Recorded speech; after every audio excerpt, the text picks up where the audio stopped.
Extreme আছে, আমি দুটো এক্সট্রিমের কথা বলি। আগের সরকারের সময়, মানে আমি ইন্টারিম কথা বলছি না, তার আগের সরকারের সময় জঙ্গি সমস্যাকে যেই স্কেলে দেখানো হয়েছে, এটা তাদের ক্ষমতায় থাকার একটা ন্যারেটিভ হিসেবে তারা ব্যবহার করেছিলেন যে বাংলাদেশে জঙ্গি আছে, জঙ্গিরা সব দখল করবে, সুতরাং আমি নির্বাচন করলাম কিনা দেখার দরকার নেই, আমাকে ক্ষমতায় রাখো। That was A narrative. এটা এক্সিজারেটেড হয়েছিল ওই সরকারের সময়। পরবর্তীতে যে সরকারের সময়, ইন্টারিমের সময়, এই আলাপ কেউ কেউ করার চেষ্টা করেছে যে বাংলাদেশে কোনো জঙ্গি নেই। এটাও আরেকটা এক্সট্রিম, এটাও ভুল কথা।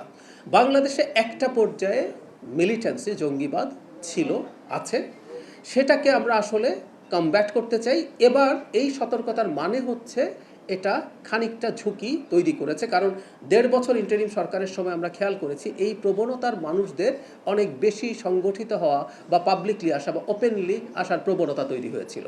সেটারই খানিকটা ইম্প্যাক্ট আমরা বলতে পারি। এই সরকার এগুলো কমব্যাট করবে। জনগণকে এটুকু বলতে চাই, এই ঝুঁকি এমন না যে এটার জন্য ভয় পেতে হবে, কিন্তু সেই পুরনো কথা, আমরা যদি কোনো একটা সংকটকে বা ডিজিজকে স্বীকার না করি, ওটা চিকিৎসা হবে না। সো ইটস দেয়ার, আমরা এটাকে একেবারে শূন্যের কোঠায় নামিয়ে আনার চেষ্টা করি।